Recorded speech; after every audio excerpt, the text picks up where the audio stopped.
menurut saya ketika berbicara tipe itu berbicara tentang karakter ya. Karakter itu kita bisa membayangkan bahwa sebuah organisasi itu seperti manusia gitu. Manusia itu dia punya tipikal, dia punya karakter, dia punya pribadi yang seperti apa. Nah, jadi dengan kita mempelajari organisasi, tipikal atau tipe organisasi, maka kita akan mengetahui di mana atau apa karakter-karakter, ciri-ciri, terus yang membedakan antara satu organisasi yang dimaksud dengan organisasi yang lain. Dalam konteks JS, dengan kita berbicara tipe organisasi, maka kita akan mengetahui apa yang dimaksud JS secara organisasi, terus ciri khas yang membuat JS itu sebagai sebuah organisasi, dalam hal ini organisasi yang mengarah atau yang berstatus UKM maupun berstatus sebagai LDK. Nah, itu nanti tipe LDK itu nanti ada lagi, tipe UKM nanti ada lagi gitu. Tapi saya kira kalau tipe UKM teman-teman udah tahu ya, ada UKM keolahragaan, UKM kerohanian dan sebagainya. Tapi tipe LDK nanti akan ada masing-masing pembahasannya. Nah, terus untungnya apa? Untungnya adalah teman-teman nanti bisa menjadikan organisasi tersebut, dalam hal ini JS itu sebagai sebagai pengasah hal-hal yang mungkin ciri khas di JS yang tidak dimiliki di tempat yang lain, yang mana teman-teman butuhkan di situ.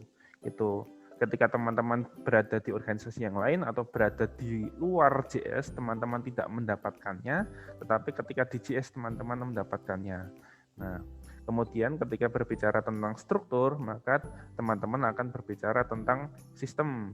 Sistem berarti berbicara tentang relasi atau berbicara tentang hubungan. Teman-teman secara etika organisasi atau secara culture ya, sesuatu yang dianggap sopan atau tidak. Nah, itu teman-teman memerlukan pengetahuan tentang struktur organisasi. Teman-teman perlu membedakan ketika menghadap ke leader dengan menghadap ke asisten, menghadap ke pemimpin dengan menghadap ke staff itu berbeda. Nah tentunya ketika ada proses penghadapan itu, teman-teman perlu mengetahui apa sih yang dimaksud dengan leader, apa sih yang dimaksud dengan asisten atau staff gitu, apa tugas dan wewenang mereka masing-masing. Nah itu berbeda, dan ketika teman-teman berada di JS, teman-teman akan penting untuk mempelajari tentang bagaimana seharusnya bersikap sebagai seorang muslim dengan ketua JS, bersikap dengan kadepnya, bersikap dengan kadep lembaga yang kepala departemen lain, dan mungkin bersikap dengan sesama staf.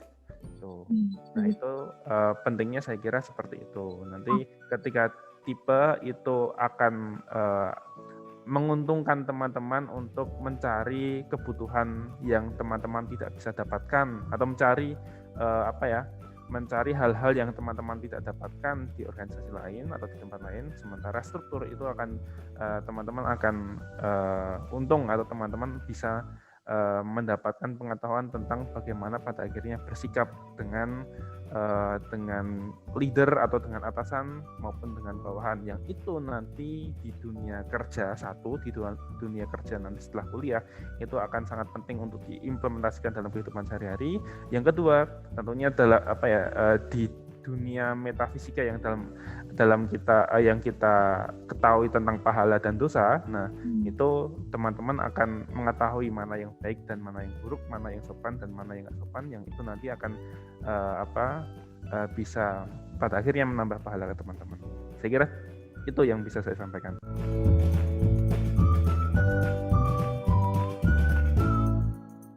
Ya, nah ini setiap tokoh punya pandangan berbeda ya, tapi saya dan mungkin apa yang saya sampaikan itu cukup berbeda dengan sifat atau macam-macam jenis-jenis yang disampaikan oleh mungkin akademisi ataupun ilmuwan-ilmuwan yang ternama gitu, karena saya kontekskan dengan JS gitu. Nah, JS menurut saya setelah mendapatkan pengalaman di JS itu tipikal organisasi itu atau tipe-tipe organisasi itu dibagi menjadi dua. Nah, yang pertama adalah organisasi struktural dan yang kedua adalah organisasi kultural gitu.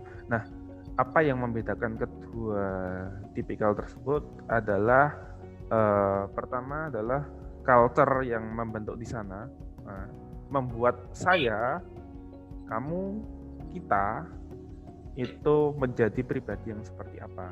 Nah, itu apa ya, saya berangkat dari asumsi bahwa tipe organisasi bisa dibedakan berdasarkan proses proses pembentukan orang-orang yang berada dalam organisasi tersebut. Nah, ada yang tipikalnya struktural dan ada yang tipikalnya kultural. Nah, kemudian selain proses pembentukan juga relasi atau bagaimana substruktur yang ada pada organisasi itu termasuk anggota. Nah, itu berkomunikasi dan mencapai visi misi mereka gitu.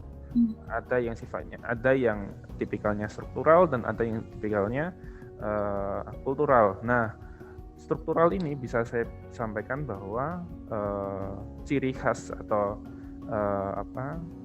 yang dominan sana adalah sifat-sifat profesionalitas yang dikedepankan gitu. Nah, profesionalitas itu dimaknai sebagai kita memprioritaskan tugas, kita memprioritaskan kewajiban, implementasi hak dan kewajiban dari masing-masing anggota, baik anggota ke anggota, anggota ke lembaga maupun lembaga ke anggota.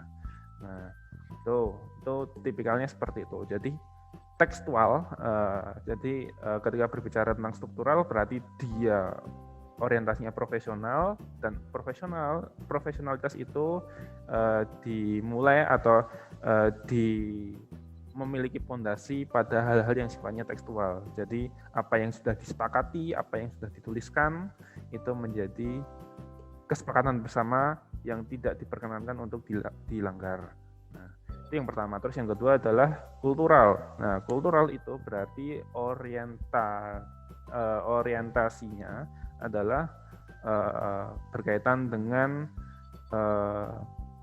bahasanya ya, kekeluargaan. Lebih tepatnya bukan kekeluargaan, tetapi sikap empati dan simpati terhadap substruktur lain di luar saya atau di luar kita itu. Nah, jadi sifatnya berkebalikan dengan tipe struktural, di mana tipe kultural ini mengedepankan pandangan orang lain, mengedepankan kontekstualitas gitu. Jadi hal-hal yang sudah disepakati itu bisa diredefinisi, bisa ditafsirkan ulang sesuai dengan kebutuhan ataupun realitas yang ada di sekitarku, sekitarmu atau sekitar kita. Nah, itu. Jadi ketika berbicara tentang struktural, maka saya berusaha untuk mencapai keuntungan terbesar saya adalah ketika saya bisa mendidik diri saya sendiri untuk profesional, untuk bisa menjalankan tugas yang sudah dibebankan kepada saya itu sebaik mungkin tanpa ada cacat. Nah, sementara tipikal kultural itu adalah bagaimana bisa mendidik saya untuk bisa memahami orang lain sebaik mungkin. Nah, jadi menurut saya meskipun beberapa pandangan itu mengatakan bahwa ada sifatnya bukan joint venture tapi akulturasi atau mungkin akulturasi atau asimilasi dari dua hal itu, pencampuran dari dua tipe organisasi itu. Nah, tapi bagi saya pasti ada sisi dominan mana, dominan struktural atau dominan kultural, itu yang mungkin tetap pada akhirnya meskipun ada unsur-unsur kulturalnya, unsur-unsur kekeluargaannya, tetapi dominannya adalah struktural dan bisa juga sebaliknya. Itu jawaban saya.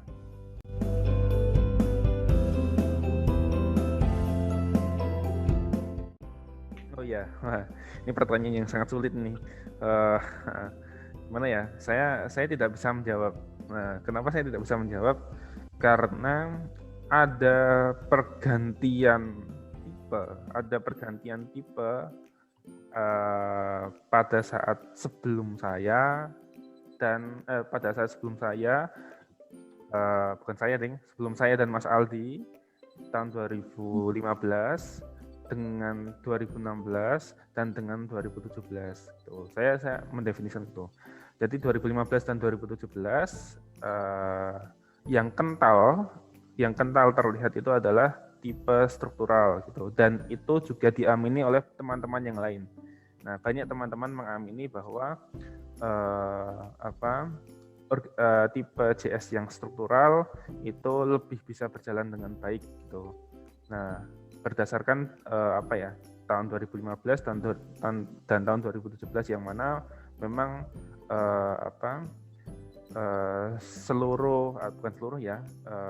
ada upaya-upaya yang cukup kencang untuk bisa membuat anggota JS maupun gerik JS sebagai lembaga itu profesional. Nah, sementara di tahun 2016 itu antara saya dan Mas Aldi dulu, meskipun Mas Aldi memang banyak menekankan sisi profesionalitas, tetapi ada lebih dominan dari sisi kultural gitu, karena kita lebih banyak untuk menjadikan sekretariat itu sebagai tempat ngobrol, tempat makan bersama, masak bersama dan sebagainya. Dan hal-hal yang ketika kita berada di sekre itu kita tidak berbicara tentang program kerja gitu. Kita hanya berbicara program kerja ketika rapat, terus ketika evaluasi, baik evaluasi personal maupun evaluasi bareng-bareng. Nah, itu kemudian tetapi di sisi yang lain, nah ketika aspek kulturalnya itu dominan, itu cukup banyak rekan-rekan JS yang awalnya itu terpinggirkan, tersubordinasi ataupun merasa minder. Nah, minder karena kesalahan, minder karena kekurangan, minder karena perbedaan. Nah, itu bisa nyaman atau bisa cukup bangga untuk menyatakan bahwa meskipun saya A, meskipun saya B, dan meskipun saya C, saya tetap diakui sebagai anggota JS, seperti itu. Nah, tetapi sisi negatifnya adalah banyak program kerja yang pada akhirnya dibebankan pada orang-orang tertentu yang dia memang bisa kerja di JS gitu, bukan bisa cuma bisa nongkrong, makan, tidur di JS gitu. Nah, jadi JS seperti apa? Nah, itu ada dua tipikal yang berbeda antara sebelum kami, saat kami maupun setelah kami. Dan mungkin bisa jadi apa yang saya sampaikan berbeda dengan apa yang Mas Aldi sampaikan atau yang teman-teman sampaikan. Tapi ini menurut saya seperti itu. Dan berbicara tentang idealnya seperti apa, menurut saya idealnya JS menurut saya ya itu bisa ketika fokus pada pengembangan diri masing-masing anggota, maka idealnya adalah profesional atau struktural. Tetapi ketika berorientasi pada objek dakwah, objek dakwah yang ikut di JS maupun yang nggak ikut atau yang berada di luar JS, maka yang paling tepat tipikal yang digunakan adalah kultural. Nah, saya kira demikian. Baik Mas Raka, berarti untuk tipikal organisasi sendiri di JS itu mengikuti pemimpinnya ya, kayak gaya kepemimpinannya itu sangat bergantung sekali begitu. Sebenarnya saya ada pertanyaan yang di luar konteks sih Mas. Kan kalau misalnya kita berbicara tentang kultural begitu, mungkin ada beberapa sifat dari anggota yang dimaklumi gitu dengan asas kekeluargaan gitu. Nah, menurut Mas Raka sendiri tuh itu baiknya seperti apa sih Mas? baiknya adalah tadi kita orientasinya siapa gitu. Ketika kita berbicara tentang kultural, maka kita berorientasi pada orang lain gitu, pada kenyamanan orang lain. Nah, saya pernah mendengarkan bahwa Masjid Salman ITB itu berusaha untuk diorientasikan sebagai masjid yang inklusif. Nah, jadi sampai-sampai salah satu petinggi takmir sana itu mengatakan bahwa ya silahkan kalau kami sediakan wifi di sini, silahkan kalau mau ngegame di masjid, silahkan kalau mau tidur di masjid, silahkan, bahkan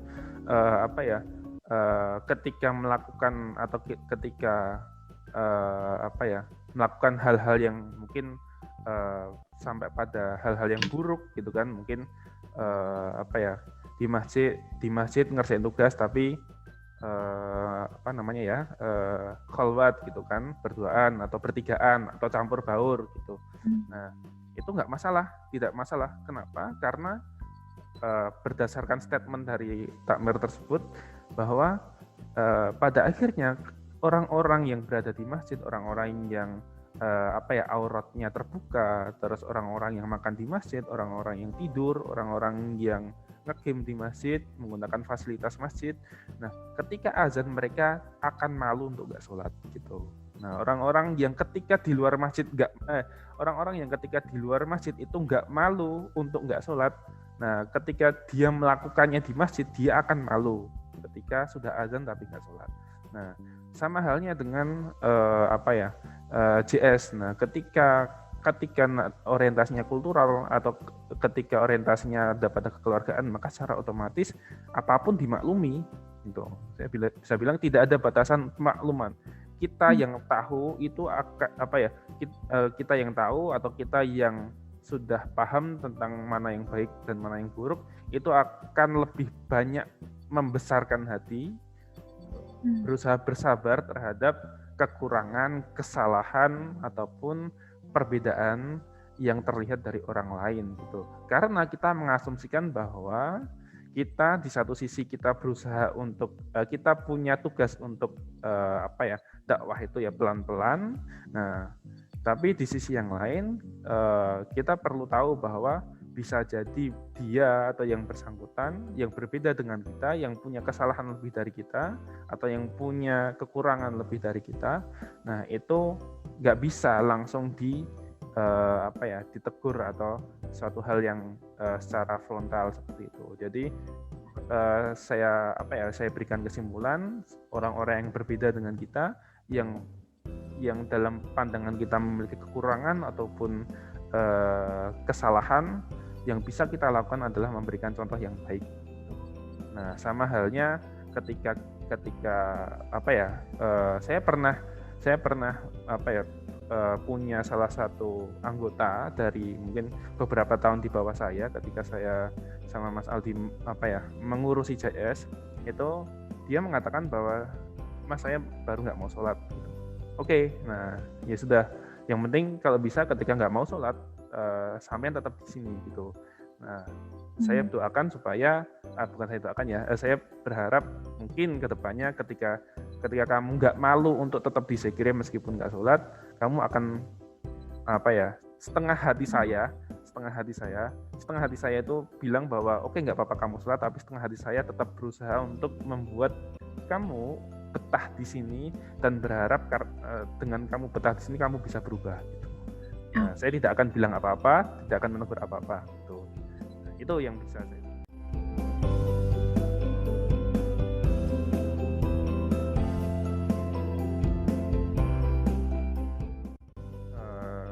Grand design itu penting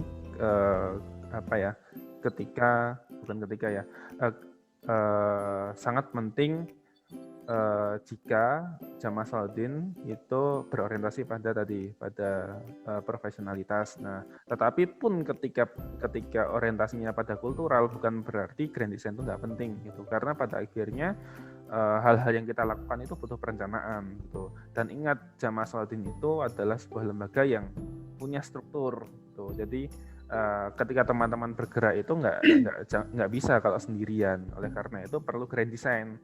Teman-teman ketika sudah masuk JS teman-teman bukan hanya sebagai anggota JS, tapi juga sebagai anggota departemen, anggota BSO atau anggota tim dan lain sebagainya, yang mana masing-masing dari substruktur itu atau subsistem itu memiliki tugas, memiliki job desk yang dalam waktu 1 tahun itu perlu dilaksanakan.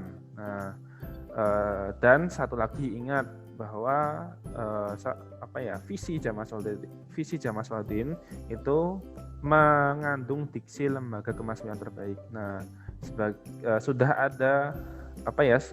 ada parameternya yang ada pada di Ditmawa. Nah, di Ditmawa yang mana salah satunya adalah teman-teman memiliki dokumen terlebih dahulu ya, dokumen-dokumen penting yang menunjukkan eksistensi teman-teman sebagai sebuah lembaga. Nah, itu lembaga kemahasiswaan yang baik menurut Ditmawa. Nah, yang bisa jadi saya mengklaim bahwa salah satu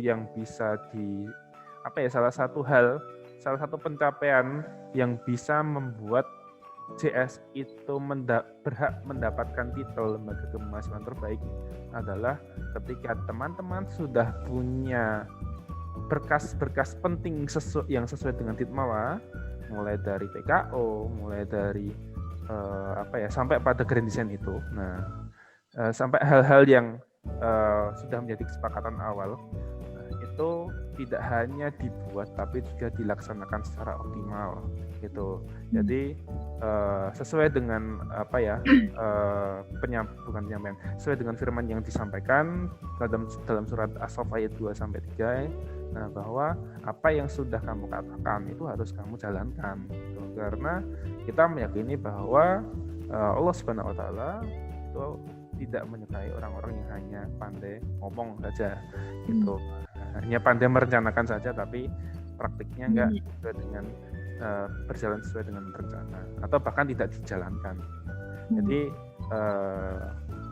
benang merahnya adalah grand design itu penting karena grand design itu menyangkut perencanaan selama 1 tahun kepengurusan, dan perencanaan 1 tahun kepengurusan itu menjadi bukti tentang seberapa profesional, seberapa baik, seberapa baguskah, sampai pada level berapa teman-teman bisa dianggap sebagai kepengurusan lembaga kemahasiswaan terbaik. Saya kira demikian.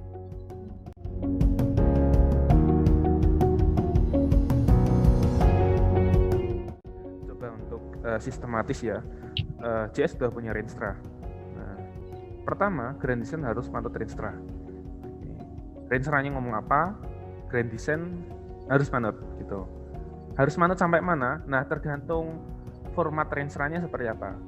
Kalau format Renstranya seperti yang saat ini sedang dipercayai atau sedang berusaha dijalankan oleh JS, maka hal pertama yang harus teman-teman catat adalah indikator keberhasilan. Indikator keberhasilan pada tahun yang bersangkutan itu apa saja, catat semua.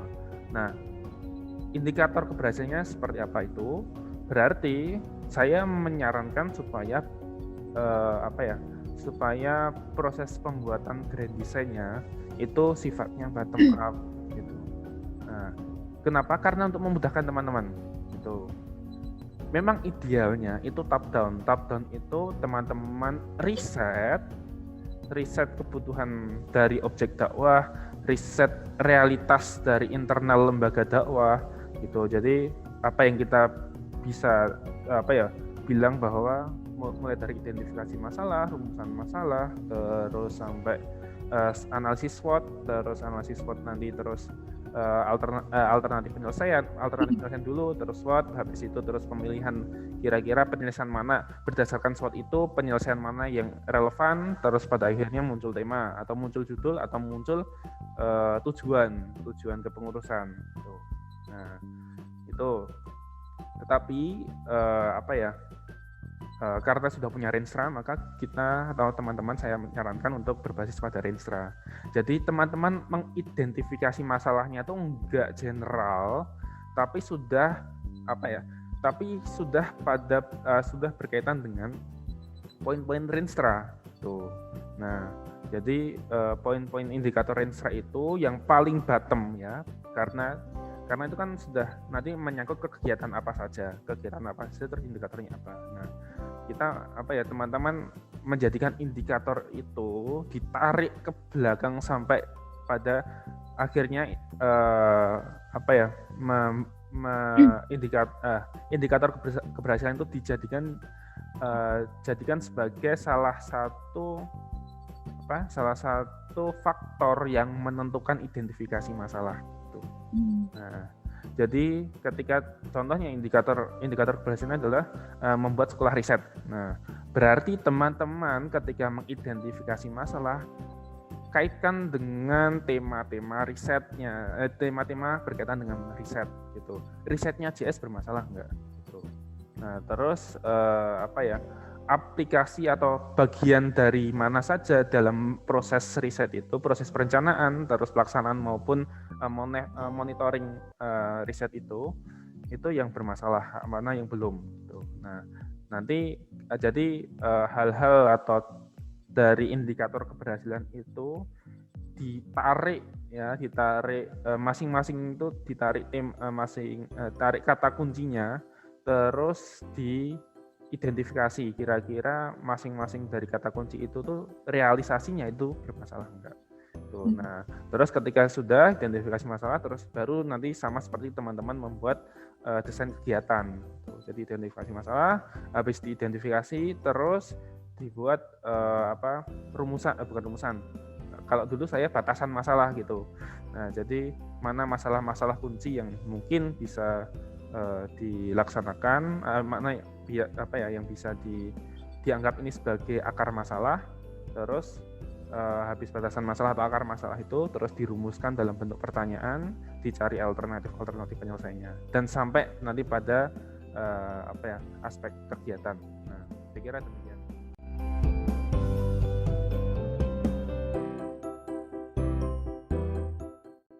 Seperti berbicara tentang struktur organisasi tadi, pada intinya garis komando atau garis-garis yang ada pada bagan JS. Nah, itu nanti menentukan bagaimana teman-teman berkomunikasi, bagaimana teman-teman punya wewenang atau nggak punya wewenang terhadap tugas tertentu ketika satu substruktur departemen kotak-kotak itu. Nah, ketika berhubungan dengan substruktur yang lain. Nah, contohnya ketika CR mau berkomunikasi dengan BKK, anggota CR mau berkomunikasi dengan BKK. Nah, itu kira-kira apa saja yang bisa ditanyakan, apa saja yang sebenarnya yang nggak pas ditanyakan, dan apa saja yang seharusnya ditanyakan. Tuh. Nah, jadi dengan adanya garis-garis komando itu, teman-teman akan bisa mempraktikkan apa yang disebut sebagai etika organisasi gitu. Nah, karena etika organisasi itu seperti etika keluarga gitu. Nah, teman-teman bayangkan saja garis komando dalam organisasi itu sama seperti garis-garis dalam keluarga besar kita gitu. Ada yang namanya kakak, ada yang namanya adik, dan yang kakak itu selalu di atas kita, yang namanya adik itu selalu di bawah kita. Ada ibu dan ayah, mungkin nanti ada yang namanya ibu tiri atau ibu angkat, ayah angkat, itu kakek, nenek, saudara angkat. Nah, itu minimal kita sudah bisa membayangkan. Ketika berbicara tentang adik, maka kita punya hak dan wewenang seperti ini, tapi kita juga punya kewajiban seperti ini. Itu ada etika yang perlu bukan karena kita terus jadi kakaknya dari mereka, kakaknya dari adik kita bisa sewenang-wenang untuk menentukan kamu harus gini dan kamu harus gitu.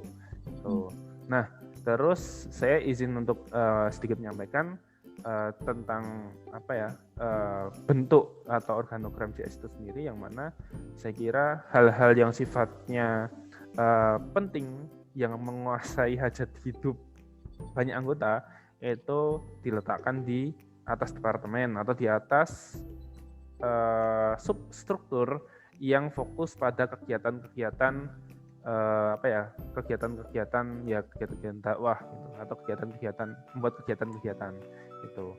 Nah, semisal berbicara tentang keuangan berarti bendahara, maka bendahara itu harus berada di atas gitu.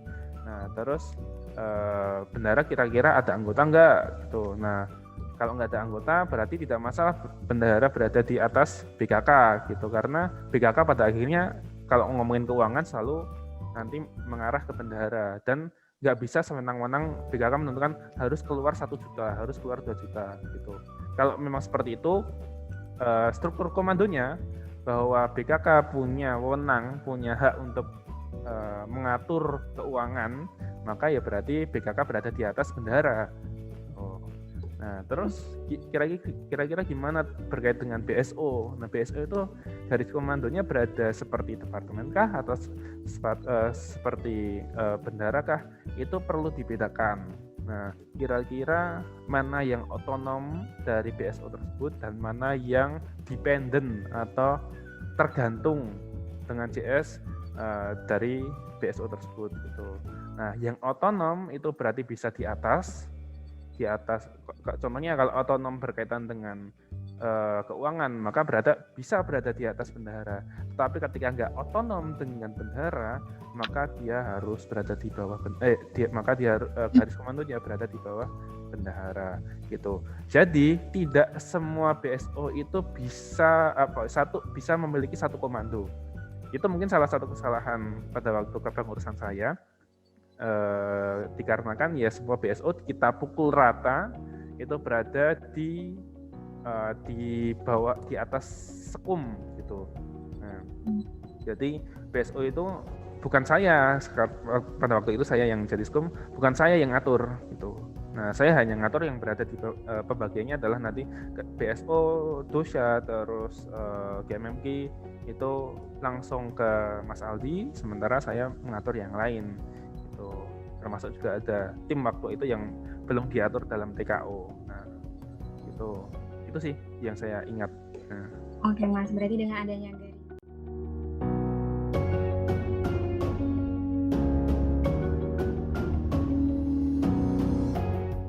kalau menurut saya berbicara tentang organogram itu berbicara tentang kebutuhan, tapi juga tidak semata-mata tentang kebutuhan. Bahkan menurut saya dengan mungkin lebih banyak ke sisi kulturalnya, itu yang dibutuhkan dalam buat organogram adalah realitas internal CS itu seperti apa gitu. Jadi bukan kebutuhan tapi kondisi real CS itu seperti apa. Dan menurut saya mengasumsikan juga beberapa teman yang lain yang pernah merasakan itu juga menyimpulkan hal yang sama, bahwa organogram di Jamaah Salahuddin itu tidak perlu banyak-banyak gitu. Maksudnya adalah pelaksana atau aktor-aktor yang mendapatkan wewenang sebagai pengurus Jamaah Salahuddin itu perlu dilimitasi atau perlu dibatasi gitu. Mengapa? Karena tidak semua pengurus, tidak semua kepala substruktur itu tadi departemen, tim, bidang, terus BSO. Nah, kepala substruktur itu mampu menjalankan statusnya sebagai pengurus. Nah, oleh karena itu silahkan, tidak masalah organogramnya diperlebar sampai ada tim-tim, ya itu malah bagus, sangat bagus ya. Tetapi organogram inti yang yang include hanya pengurus, nah itu benar-benar dipadatkan gitu. Nah, jadi bahkan saya bisa mengatakan barangkali biro khusus kaderisasi itu mungkin bisa diubah jadi departemen kaderisasi. Itu yang mungkin kemarin menjadi pertimbangan beberapa teman di BKK gitu. Karena kalau mungkin menurut mereka adalah biar ada anggota yang lebih banyak, tapi bagi saya adalah karena fungsi kaderisasi menurut saya ketika dijalankan oleh 6 orang dikoordinasikan oleh 6, 7 atau 8 orang.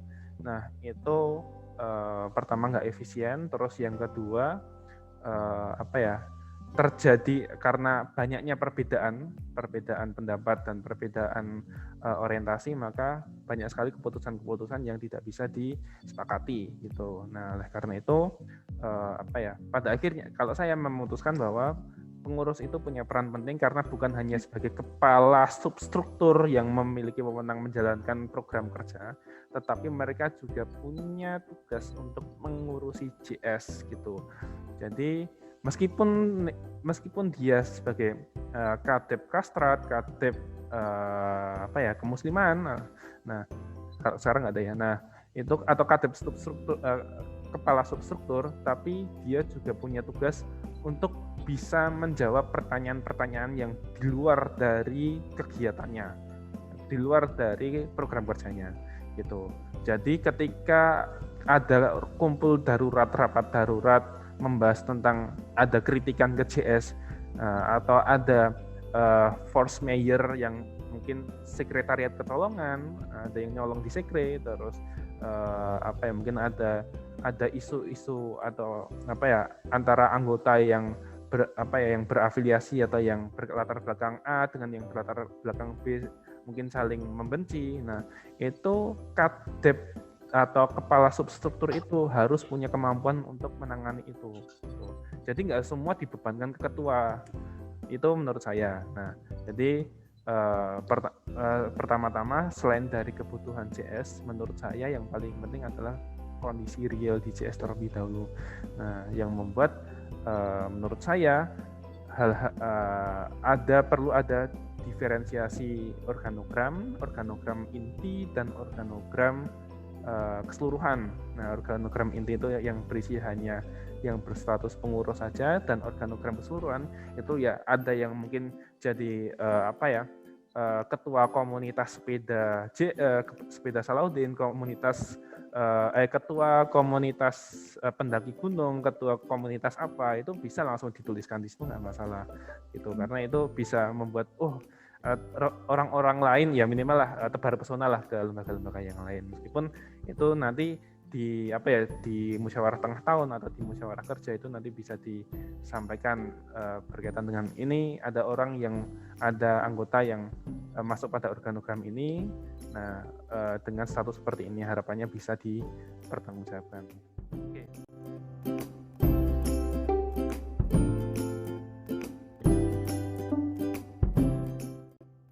Saat ini kita berbicara tentang organisasi, ya, teori organisasi. Maka ada dua pendekatan bottom up sama pendekatan top down.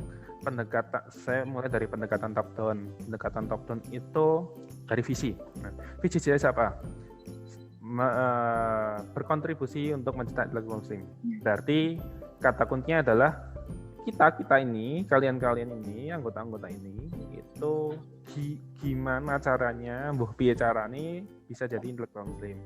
Nah, terus diksi yang lain menjadi lembaga kemahasiswaan terbaik. Nah, berarti piye carane, bagaimanapun caranya JS ini harus diarahkan menjadi lembaga kemahasiswaan terbaik. Nah, piye carane itu disusun dalam kerangka-kerangka yang lebih teknis, mulai dari yang sifatnya jangka panjang, terus jangka menengah, sama jangka pendek. Nah, ketika berbicara tentang jangka panjang mungkin nanti bisa berbicara tentang GBHK ya. Ketika kita mengasumsikan bahwa GBHK itu seperti GBHN. Nah, terus jangka menengah itu nanti bisa bisa ketika sudah terbentuk GBHK atau nama sejenis dari GBHN ala organisasi, maka istilah tersebut atau dokumen tersebut diturunkan dalam bentuk rencana jangka menengah yang disebut sebagai Renstra. Terus dari Renstra tersebut diturunkan dalam bentuk grand design kepengurusan, yang mana masing-masing pengurus itu punya grand design yang berbeda-beda. Karena Renstra saya kira tiap tahun memiliki target yang berbeda atau target yang tidak sama. Harusnya ada kemajuan target dari satu tahun dengan tahun selanjutnya. Nah, kemudian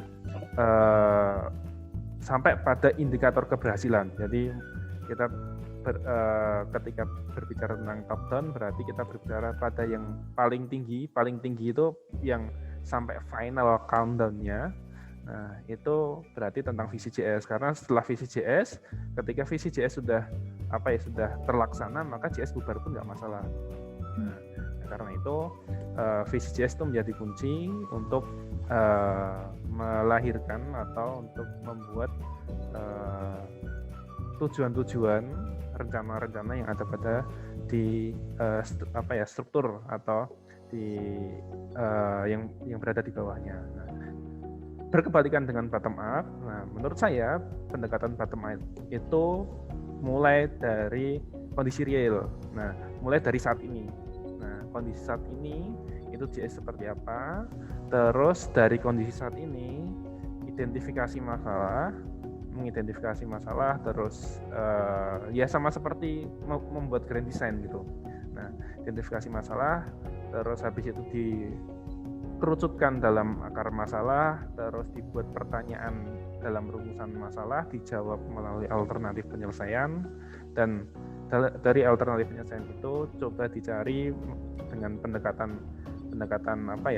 SWOT ataupun pendekatan yang lain untuk bisa diambil 1, 2, 3 atau beberapa alternatif penyelesaian yang berdasarkan analisis tersebut itu bisa realistis, bisa dikerjakan, bisa diatasi dalam kepengurusan pada tahun tertentu.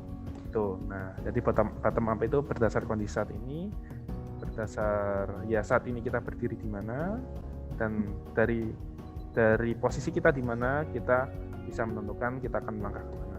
Sementara kalau top down itu berarti kita mulai dari mimpi kita atau visi kita, dari yang paling jauh mana lokasi yang akan kita tuju, terus kita buat rencana-rencana supaya kita bisa maju selangkah demi selangkah sampai ke lokasi yang kita tuju.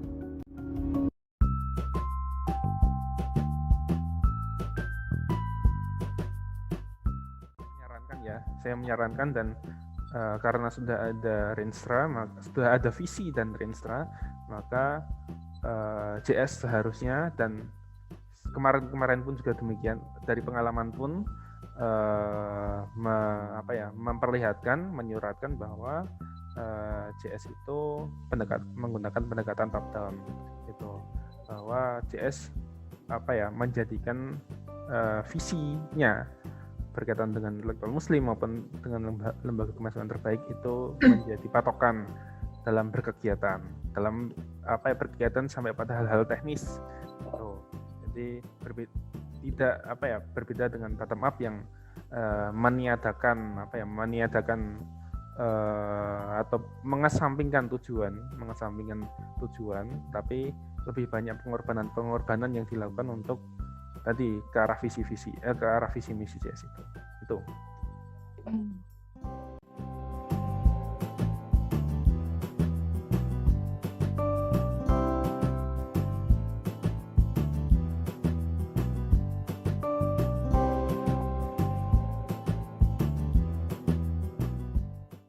Benar ya, memang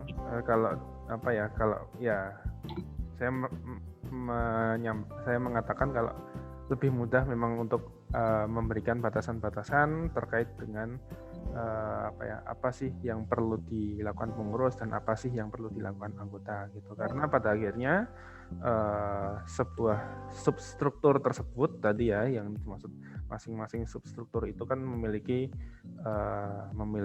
tugas yang perlu diemban berdasarkan grand design yang ada tujuan kepengurusan, terus arahan kerja sampai pada program kerja dan kegiatan. Nah, dikarenakan memang pertama dari sisi formal, setiap tugas yang sudah diembankan itu diasumsikan bahwa teman-teman substruktur yang mengampu itu bekerja bersama-sama gitu. Jadi ada ketua dan ada anggota itu bekerja bersama-sama di situ. Jadi kita mengasumsikan seperti itu. Jadi bukan kepalanya bertugas sendirian, nah anggotanya nggak aktif, atau mungkin malah justru sebaliknya kepalanya cuma nyuruh-nyuruh aja, atau kepalanya nggak berikan koordinasi, tapi anggotanya yang lebih banyak yang 100% ngerjain. Nah gitu. Jadi pertama ketika berbicara tentang pembagian tugas tupoksi, pembagian tupoksi antara kadep atau pengurus dengan anggota itu ditujukan supaya gerak atau supaya target-target yang dipatok itu bisa dikerjakan dan bisa dicapai secara optimal gitu. Nah terus bagaimana kemudian pertanyaan selanjutnya adalah bagaimana supaya mengidealisasi pembagian tugas tersebut. Nah, yang pertama memang teman-teman atau yang sudah menjadi pengurus perlu punya pendekatan. Nah, bukan punya pendekatannya. Kepengurusan yang sedang berlangsung atau yang akan berlangsung itu perlu menentukan tipe organisasi tadi yang sudah saya sampaikan. JS pada kepengurusan itu akan dominan pada tipikal yang mana, itu pendekatan yang mana. Nah, profesionalitas atau pendekatan yang lebih banyak care ke orang lain. Gitu. Nah, jadi mulai dari situ, setelah itu ditanamkan sampai ke ranah anggota gitu, bahwa kepengurusan yang sedang berjalan, nah, atau kalau umpamanya ternyata JS sudah punya tipikal organisasi itu JS sudah punya, maka tinggal didistribusikan nilai-nilai tersebut ke anggota. Nah, kemudian setelah didistribusikan ke anggota, dicek kira-kira masing-masing anggota tersebut sudah paham belum tentang tentang orientasi tersebut. Nah, barangkali atau pasti nanti akan ada perbedaan pandangan. Ada anggota-anggota yang tipikalnya A tadi dengan tipikal yang B yang berseberangan. Nah, jika memang seperti itu, maka baru nanti dari ketua JS, dari kepala substruktur yang bersangkutan itu bisa menentukan apakah akan 100% itu memang sesuai dengan apa yang disampaikan ketua, atau ada percampuran. Ya, mungkin untuk yang kelompok A ini yang mungkin cukup bisa diandalkan itu pendekatannya profesionalitas, terus mungkin yang kelompok B itu pendekatannya berbeda. Nah, atau mungkin bisa disamakan pun ya nggak masalah gitu. Yang penting adalah sisi monefnya, sisi pengawasan serta evaluasinya itu berjalan secara optimal gitu ya. Jadi mungkin setiap minggu ada kumpul, terus bisa membicarakan hal-hal yang mungkin jadi masalah entah itu masalah yang dari bawah ke atas maupun dari atas ke bawah. Jadi sisi idealnya seperti apa? Kalau menurut saya tetap dikomunikasikan antara satu dengan yang lain dalam bentuk mungkin rapat atau musyawarah atau mungkin dolan atau mungkin yang lain. Nah, yang pada intinya adalah kumpul dan ada evaluasi antara satu dengan yang lain dan ada solusi untuk bisa memperbaiki yang belum baik dan meningkatkan yang sudah baik. Itu.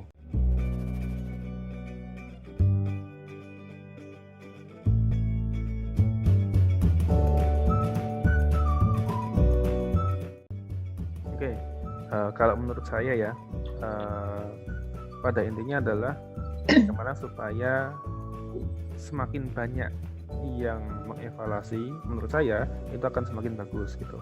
Atau semakin banyak data yang terkumpulkan dalam masukan-masukan yang dikumpulkan, entah itu atau omongan-omongan yang dikumpulkan, itu semakin banyak maka itu bisa semakin bagus gitu, menurut saya. Nah, kemudian dari hal tersebut jika mengasumsikan itu sebagai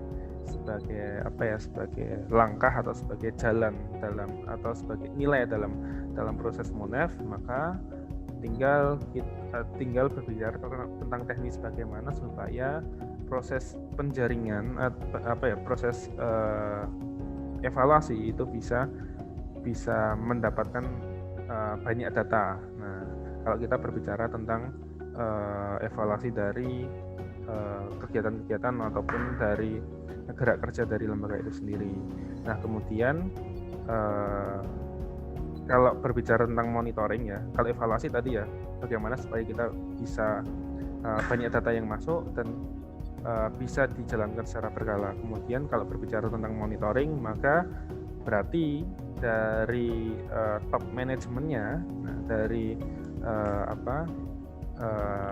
kepala substruktur atau dari kepengurusan itu sendiri itu yang bisa memberikan pengawasan yang atau bukan pengawasan ya, saya lebih tepatnya itu ya melihat langsung ke bawahnya. Nah, melihat langsung ke bawahnya itu diintensifkan gitu. Jadi tidak hanya ketika sudah membagi tugas ke anggota atau membagi pekerjaan baik itu untuk yang pengurus yang bersangkutan, kepala substruktur yang bersangkutan maupun ke anggota masing-masing, terus tiba-tiba dia menghilang di atas awan gitu. Nah, jadi proses monitoring itu akan berjalan efektif ketika pengawas itu tetap memperlihatkan diri mereka berada di tengah-tengah anggota gitu, atau di tengah-tengah objek riset, objek yang sedang dievaluasi. Itu menurut saya.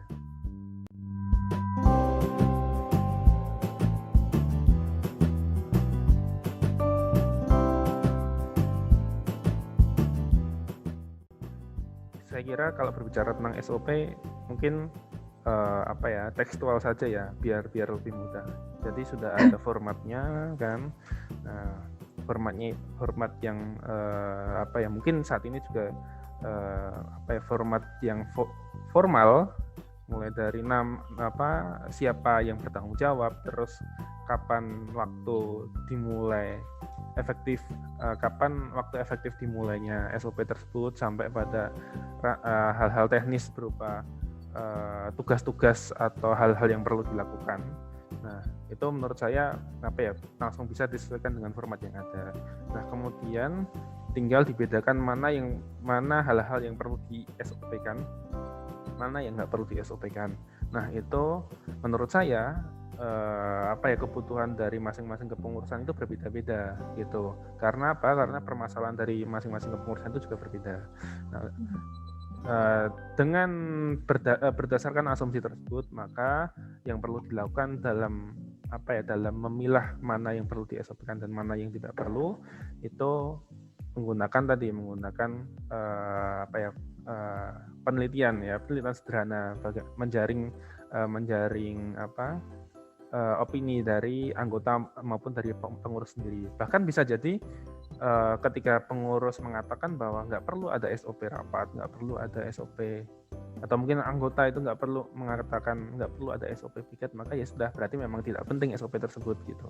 Nah, karena mungkin piket sudah berjalan lancar, mungkin rapat juga sudah tidak ada masalah, atau hal-hal lain mungkin ada yang lebih urgent daripada itu. Nah, itu menurut saya kembalikan lagi ke hasil dari penjaringan opini dari berkaitan dengan urgensi, mana SOP yang diperlukan dan mana yang enggak.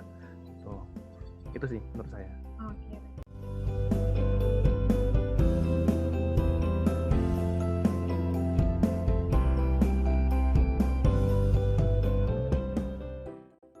Kira-kira mau pakai top down atau bottom up gitu ya. Nah, meskipun memang nanti tetap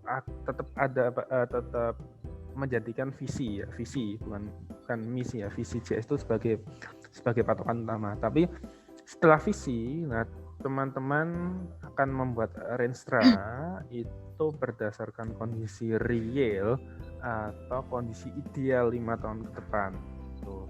Nah, Jadi ketika dari kondisi real, maka teman-teman mengidentifikasi masalahnya itu ya memang dari kondisi real yang ada sampai 5 tahun, sampai prediksi selama atau perakiraan selama 5 tahun ke depan itu nanti masalah-masalah yang bisa diidentifikasi itu seperti apa. Nah, tapi jika pendekatannya adalah top down, maka teman-teman ada 2 mekanisme. Nah, mekanisme pertama, yang pertama itu teman-teman jadikan misi JS itu semuanya itu dijadikan sebagai sasaran, sebagai pegangan. Nah, atau mekanisme top down yang kedua, teman-teman menjadikan beberapa atau sebagian misi JS itu sebagai pegangan terlebih dahulu, gitu. Nah, jadi patokan utamanya setelah visi itu apakah misi atau apakah kondisi real. Nah, menurut saya seperti itu. Terus kalau umpamanya kondisi real berarti nanti kemungkinan bisa jadi parameternya, mungkin parameter per tahunnya atau mungkin per 5 tahunnya itu tidak sebanyak ketika top down. Nah, kalau top down itu berarti ada kemungkinan yang cukup besar bahwa parameter yang akan dibuat itu akan jauh lebih besar. Itu ada pembagiannya, dan menurut saya mana yang lebih bagus, kalau lebih bagus atau enggaknya saya tidak punya kecenderungan, tetapi yang bagus adalah ketika teman-teman bisa membuat nantinya bisa membuat Renstra Jilid 2 itu nanti sesuai dengan hasil riset. Hasil riset itu dalam artian tidak hanya cocok logi saja seperti yang mungkin yang dulu lebih banyak dilakukannya, cukup banyak dilakukan pada pembuatan Renstra Jilid 1.